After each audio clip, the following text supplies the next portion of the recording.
ketukan ngene iki lho. Iki tak santai, nek cepet ya tek tek tek tek tek ngono kuwi. Oh, irama. Irama. Niki nuhoni pamungkusan Nggih, sedulur wonten ing Taladan Kolorejo mriki Mas Cahyo leres. awit menika mboten gomono saestu awit sedulur Kolorejo menika kirang patos bersih desa, kirang patos lumpuhne warga masyarakat ugi para kepala desa sak kecamatan Jabatan. Jabatan. Nggih. Duwe bersih desa sing ditindakne setiap tahun sing dalane ora tau keter nggih Mas Cahyo Utami. Nggih. Niku katresnanipun Kyai Kolorejo ngoten niku. Mila mumpung jenengan wenten disekteni karo Kyai kabeh, mbuh wis ping 4 apa ping 5 aku lali. Engko yen ping 5 tahun ngarep boten sah dipun bayar penuh, cukup 50% saja. Niku pun kecara nyata mboten namung panjenengan Mas. Urung rampung lek ngomong. Dereng 50% itu tegese 50% DP, 50% pelunasan. pokok apa kudu. Iya. Wong ngendikane jenengan rene ora usah dibayar sing penting turane ketek dibukake sepeda motor. Iya. Saiki kok buat baran ora dibayar ora apa-apa. Nggih. Mergo mau wis lunas. Lah lek kula mboten keprucu, Pak dibayar yo kono sak dibayar yo kono kula pun ikhlas, Pak. Elok tegese jenengan iku berdharma ora golek materi nggih. Sesat kepungkur wis dilunasi. Oh, Lah alah. dadine kalek nyaur igo-igo. Mula raimu tak sawang kok bucet kok kene kaya. 750 tok, Mas. Iya. Nggih, alhamdulillah barokahullah. Nggih. Lek boten lantaran kados mekaten ndereki panjenengan Mas Cahyo, Nggih. kula nggih boten samar menika saged menika nggih ngeten iki saben jagung paribasane kumpul dulur wonten ing Taladan Kolorejo, Mas. Leres. Namung ndedonga muga-muga sak sekapipun bersih desa, Nggih. sedaya masyarakat wonten ing Taladan Kolorejo manggih kawilujengan kebagas parasan selamat donya kelawan akhirat. Amin. Ingkang baken mugi-mugi sing tani ya tandirane ya melimpah ruah. Bebas dari hama. Nggih ingkang dados Mbah Lurah muga-muga pinaringan seger waras. Amin. Ingkang dados pejabat muga-muga nggih sedaya menika dipun ijabahi Gusti Kang Maha Agung kebak ing kamulyan panjang puspa. Amin. Amin. Tenan nyambut gawe nek karo Mas Cahyo tenan. Wong nonton iki dukono dukene ora entek segati. Lah niku mergo katresnane Kyai Kolorejo. Kula niku nun sewu mayang tanpa ada peran serta para penonton sing sak lapangan penuh. Saya bukan apa-apa. Yang artinya yang melestarikan budaya wayang, budaya Indonesia bukan dalangnya, namun seluruh penonton yang tercinta ini. Tepuk tangan Kolorejo. Ya, nggih tenan to niki Mas jadi titeni pawon kok tegese Kolorejo, kanca-kanca desa lintune niki dereng ingkang wonten ingkang dereng napa bersih desa. Alhamdulillah Kolorejo menika sepisan dalu menika Mas. Oh ngaten nggih. Murwakani menika wujuding bersih desa, muga-muga iso resik sapu barange, resik penyakite, resik godha rencanane manggih kawilujengan kebagas parasan. Amin. Sampeyan ndongakne kaya pinter Mas Bareng. Nggih, wong pasak wis dilintasi sak wulan ngeten iki kula nggih rada encer lah. Ah iya. Ya. Ngene tegese panitia tanggung jawab. Ana lho, bar wayangan panitia digoleki angel. Nate kula akhire mulih nggo Avanza, nate ngoten niku. Panjenengan Heeh. bar wayangan panitiane lunga mulih ora nek digoleki dulu ora Mboten tangi. temu ditelepon ra diangkat. Bareng jenengan solusine Avanzane sing di omah kula go mulih. alah sami kalih kula, Mas. Pripun? Wah, aku mulih bar ndagel drup medhun goleki sing di omah ora nek. Sing duwe panitia ora nek. Warga masyarakat ora nek. Langsung kula bablas nyang buri, Mas. Nyapa? Pitik jago tak jupuk. Oh, kok jenengan Avanza wong sakmene mbane aku ya pitik jago wae kan cukup to, Mas. Apa ya cucuk gareng kaya ngono Lah yo jago yo cucuk to, Mas. Kok yo nggih niki irat pates nggih iki napa nggih kleluri budaya Jawa, Mas. Paribasane lek koncek ibarat sing ra bener kerto aji. Bayar paribasane kan boten leres. Ingkang baken sedaya masyarakat Kolorejo khususé menika dipuh wonten ing tamanan mriki weh tenan sak RT 5 juta. Lek 12 RT pinten juta mawon. Ya bayangno kuwi pawa ditukokne dawet gabung iso nggih nglangi. Lha wong mboten namung damel laki lek niku. Wong nggih kunekne sepidut mawon kiyat. Iya. Oke, alhamdulillah, Mas alhamdulillah. Gareng. Nggih wonten Gandeng jawab. teng pundi-pundi Gareng niku identik dengan penjabaran alamat yang sedang wayangan. Gitu. Nggih, Niki leres. desane napa? Niki desane Buburame, Mas. Apa bumbu rame? Lah polo niku napa? Bumbu Lah nggih, rejo. rame. Lah Oh, nggih, iya. wong niki tenggene Buburame niki nuwun sewu. Niki napa meneh Pak Dino Sugih, lurahe Pak Dino Sugih. Pak Haryanto. Lah hari niku Dino lah Anto.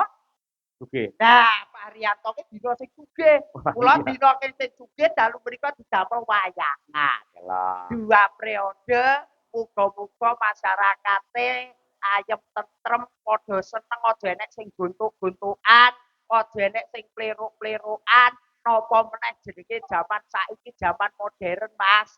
Pokoke dolanan HP ya sak becik-becike. Nggih. Aja ngantek dolanan HP sing dike ngeslot sing dike apa ku ora bener. Nggih. Lek iso ki dolanan HP iki ya dike telepon tangga-tanggane. Lah ngopo tanggane ditelepon? Lah yo nggih kok lek bak bojone ora nek ditelepon kan kena dijak COD, Pak. Waduh. Mboten niki Polorejo silakan diterjemahkan. Po ki apa? Lo ki apa? Polorejo. Ayo. Popokane priyantun seniman wonten ing Laladan Ponorogo. Popokate iki teng mriki Pak Haryanto nyembuyung. Nggih. Mbah Dewan kekalih nyembuyung. Bu Camat nyembuyung. Masyarakat sedaya nyembuyung. Kula popokate priyantun seniman wonten ing Laladan Ponorogo. Wah, tepuk tangan untuk Mas Gareng Pacitan luar biasa. Lagi siji lho. Ayo. Lo. Lo tegese lomo. Lomo samukawesipun mbok bilih mriku sedulur sedaya awontenaken tasakuran ora mugur kerto aji ning banyu mili pasugatane. Ah, Niku wah tenan Mas soto teko. Rendang teko, sate teko, kopi teko, teh teko. Kok padang. Sampeyan ora ngerti, aku wis matur karo panitia, engko yen bar limbuhan lagi hadir jangan itu. Wah, niku sakit cantut tali kondo, kadang-kadang sinoman lho, Mas. Wah, bedo teko ku tak pangan yo tidur neh. Dadi kula sepriki nggih klingsiren. Lah sampean kurang cepet le dahar. Lah jane tak cepet-cepete wong lagi tak rage wis tidur kok. Mosok tak buru kaya kirek. Iya. Kaya remen ing penggalih merga saged nimbali panjenengan ugi kanca madangkara. Terakhir, Jo mengko soben neh nabok ping 4 ping 10 ndak galang gawe. Nggih. Leres, wau Pak Lurah dipun paring dawuh, tahun ngarep bersih desa tetep wayangan kula. Nggih. Dagelane nggih Gareng. Nggih, alhamdulillah. Ning Gareng Semarang. Mas, boten napa-napa. Kula pas job teng Blitar. Pas boten saged. Boten saged kok.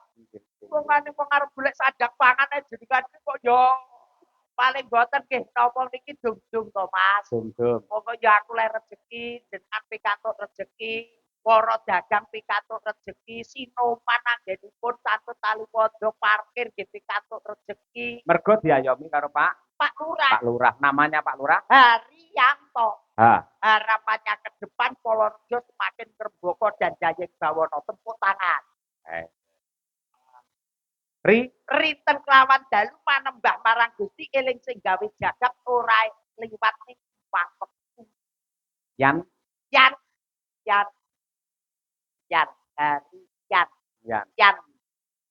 niku Yan yo. Oh. Ambuk yo aja nganggo Yan ngono barang. Lasmane pancen yo ngono. Harian. Aduh. Kok yo nganggo Yan barang to. Lah ya tiwas dilunasi bae ora iso nerjemahne. Yan Yan tegese niku lumayan. Nah, Arep tak nggih nyaur utang sok kliwon wis diwenehi dek stasi kepungkur. Sampeyan kok yo diutang. Walah alah wong jenenge apa meneh BRI BNI mekar kuwi lho Mas. Wah, aku wis mate kaya kemrungsung. Nggih. Terakhir to Tata wigatine luar biasa dipun reko dulur mriki menika 2 periode. anggenipun dados Lurah, atau ke kepala desa, kepala desa ke ke kakek kene keke penak keadilan untuk semua masyarakat Polorjo. oh tetep iso nadyan spontan jos garing lawan. Nggih. Pak, Pak, panjenenganipun Bapak Haryanto menika lembah manak semanak tur arman sopan santun ora bedakne wong cilik lawan wong gedhe. lah Lamun to bengi iki ora munggah aku nyamar, ketoke men kula Mas. kok iso balik rono neh lho. Lho wong pipun wong jenengan kakek mawon kene mumet ndase. Lho nang ndi-ndi dalang karo gareng iki sing ngompani dalange sing nyemet garenge. Yo garing yang kadang to nyepes aku bagian anu kok kudu nyepes kok. Di Dinten menika mujudaken tasakuran wayangan sedalu natas dalange Mas Cahyo Kutardi. sa Saben wayah bersedesa ora lali dienekne kaya kaya ngene. ngene. Nggih. Ngeman tangga teparo mergo yek bendina 55 yuta kuwi ora kepenak. Nih, Nih, Pak, iki. Kaya nginang ngene ngoten lho. Bingung, Pak, ngoten iki teng utek ngoten iki nggih mumet. kudu iso. Zaman saiki garing kudu cepat, akurat dan juga bermanfaat. Lah iki apa kaya polisi apa piye? Wong aku ki arep dagel mosok kaya polisi cepat akurat tanggap. Cak juga paling. Ayo. Wong iku ukara Mas kaya wong kelas kula mawon nggih. Ngapunten Mas Cahyo nggih. Cahyo. Nggih. Cah. Cah nggih. Cah iki tegese bocah. Bocah sing linuwih dikir jiwa ragane marang tiyang sepuh kekalih dadi bocah sing budaya ngerti marang prapsila tata cara ning Jawa. Dos, terakhir yo. Iya kuwi wonge. Nggih. Asem. Sip. Kula golekne kanca Mas Gareng. Wonten Ini ada bintang juga dari Ponorogo.